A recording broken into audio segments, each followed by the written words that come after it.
Hello everyone. तो last episode में हमने देखा था कि शाओडिंग ली के स्वॉर्ड को फेंग को चेक करने को कहता है, जिसे सुनकर जैसे ही फेंग उस पर अपनी पावर्स का यूज़ करता है तो उससे एक बहुत ही स्ट्रांग ऑरा बाहर निकलकर जंगल में चारों तरफ फैलने लगती है।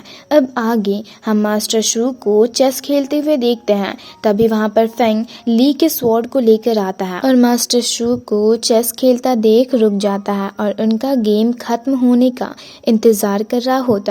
तो मास्टर शू अपना गेम खत्म करके फेंग से कहते हैं, लगता है मैंने तुम्हें कुछ ज़्यादा ही इंतज़ार करवा दिया। तो फेंग उनसे कहता है, नहीं ऐसी कोई बात नहीं है। जिसे सुनकर मास्टर शू उसके हाथ में वो स्वॉर्ड देख उसके बारे में उससे पूछते हैं। तो फेंग उन्हें सब कुछ बताता है कि किस तरह से कुछ दिनों पहले उसकी मुलाकात ली से हुई और उसने इस स्वॉर्ड के लिए काफ़ी सीरियसली फाइट भी की।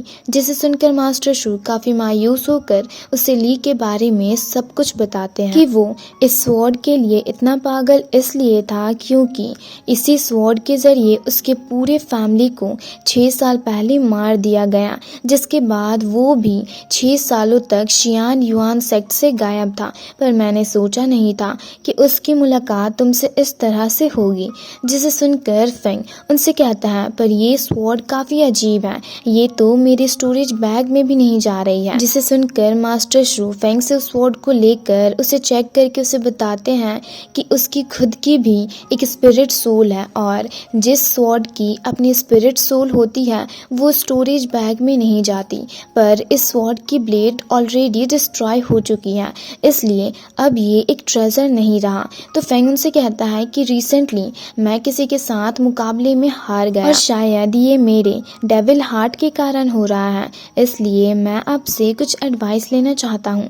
जिसे सुनकर मास्टर शू उससे एक स्टोन स्टैचू देते हैं और कहते हैं ये तुम्हारे माइंड को टेस्ट करेगी। जिसे सुनकर फेंग अपनी आंखें बंद करके ध्यान लगाता है और उस स्टोन स्टैचू को देख उनसे पूछता है, क्या ये सच मेरी माइंड का टेस्ट ले सकती है। जिसे सुनकर मास्टर शू हंसने लगते हैं और उससे कहते हैं कि ये गॉड आशुलुओ की बॉडी भले ही देखने में अगली और एविल है, पर इन्हें एक बहुत अच्छा गॉड माना जाता है क्योंकि ये गुड और एविल दोनों की ही स्ट्रेंथ के रूट्स के पीछे भागते हैं।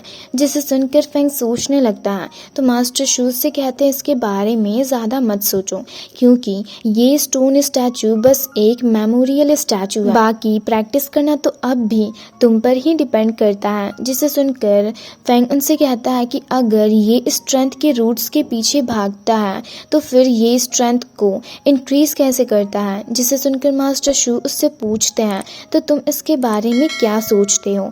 जिसे सुनकर फेंग पास्ट के बारे में सोचने लगता है। जब उसने ली के उस स्वॉर्ड को चेक किया था तो उसे ऐसा फील हुआ था कि उसने दुनिया के सबसे स्ट्रॉन्ग वेपन का यूज़ किया हो और वो ये सब याद करके मास्टर शू से कहता है, एक आर्मर होता है जो मुझे मेरे गोल को अचीव करने से नहीं रोक सकता।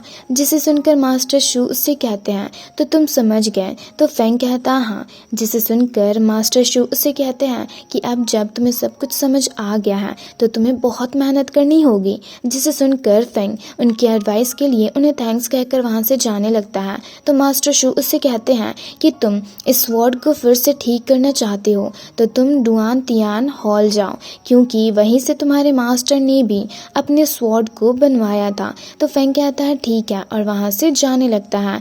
जिससे जाता देख मास्टर शू कहते हैं, ये कुछ चीज़ों में बिल्कुल अपने मास्टर शिंगयू के जैसा ही है। फिर नेक्स्ट सीन में हमें डुआन तियान हॉल का सीन दिखाया जाता है जिसके अंदर हम फेंग को जाते हुए देखते हैं। जहाँ वो जाता है तो शावू नाम का एक बंदा उससे पूछता है, आप वेपन खरीदने आए हो या फिर आर्मर, आपको जो भी चाहिए वो सब कुछ आपको हमारे डुआन तियान हॉल में मिल जाएगा। तो फेंग उसे अपना स्वॉर्ड दिखाते हुए कहता है कि मुझे इसे ठीक करवाना है। जिसे लेकर शावू उससे कहता है, कोई प्रॉब्लम नहीं है, मैं आपके इस स्वॉर्ड को बिल्कुल नया कर दूंगा। तभी वहाँ सन हुआ आता है और शावू से पूछता है, क्या कोई कस्टमर आया है। तो शावू उसे फेंग के स्वॉर्ड के बारे में बताता है। जिसे सुनकर शन हुआ फेंग को देख कहता है, फेंग तुम यहाँ। तो फेंग उससे कहता है, हाँ मुझे याद है तुम टॉप 4th पोजीशन के सन हुआ हो।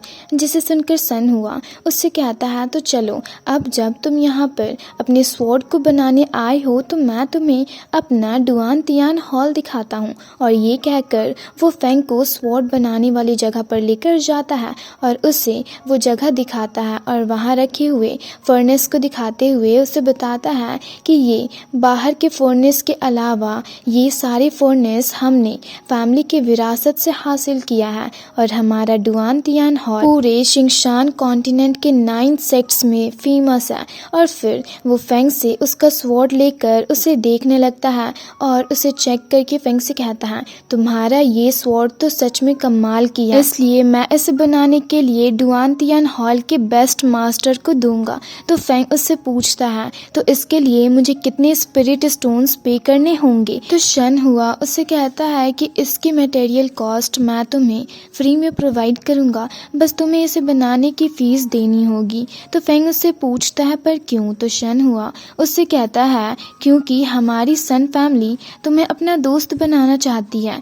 जिसे सुनकर फेंग उससे कहता है, मेरे और यांग जिंगतियान के फाइट के बारे में पूरे इनर सेक्ट को पता है, तो क्या तुम्हें यांग फैमिली से डर नहीं लगता? तो सन हुआ उससे कहता है कि भले ही यांग फैमिली बहुत ही स्ट्रॉन्ग और रिच है, पर मैं भी कोई कम नहीं हूँ और ना ही वीक और पुअर हूँ। साथ ही मेरे साथ तियान यिन सिटी के वांग फैमिली के अंकल वांग शीशिया और जिंगजांग सेक्ट के एल्डर भी हैं। जिसे सुनकर फेंग चौंक कर कहता है, वांग शीशिया? तो शन हुआ कहता है, हाँ, और मेरे अंकल ने बताया है कि तुम इस साल के 9 सेक्ट के सबसे स्ट्रॉन्ग डेसिपल हो और मेरी सन फैमिली उन लोगों से दोस्ती करना काफी ज्यादा पसंद करती है जो स्ट्रॉन्ग होते हैं। तो फेंग उससे कहता है, तो ठीक है, मैं तुम्हारे इस फ्रेंडशिप को एक्सेप्ट करता हूँ। तो सन हुआ उससे पूछता है, क्या तुम्हें और कुछ चाहिए, क्योंकि यहाँ पर सब कुछ अवेलेबल है? तो फेंग उससे कहता है, हाँ, मुझे एक ऐसा फर्नेस चाहिए जो हाई टेम्परेचर को भी हैंडल कर सके। तो सन हुआ उससे कहता है, ठीक है,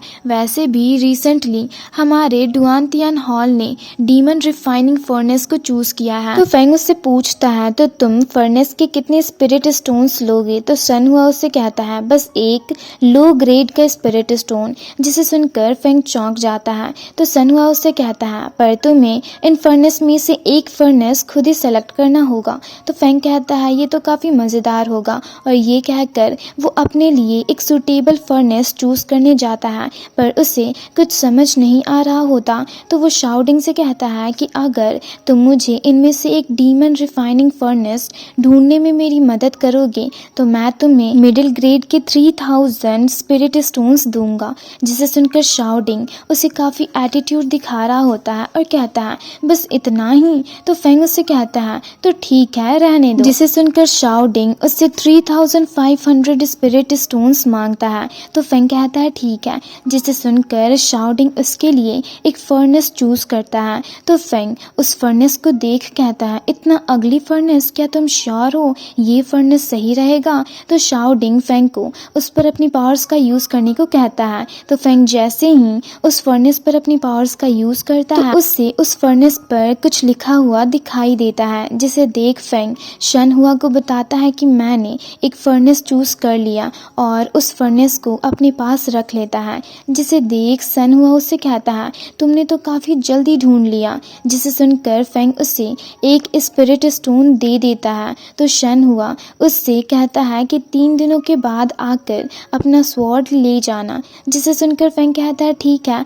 और वहां से जाने लगता है। और इसी के साथ ये एपिसोड यहीं पर खत्म होता है। तो अगर आप लोगों को ये वीडियो अच्छी लगी तो वीडियो को लाइक और चैनल को सब्सक्राइब कर दें।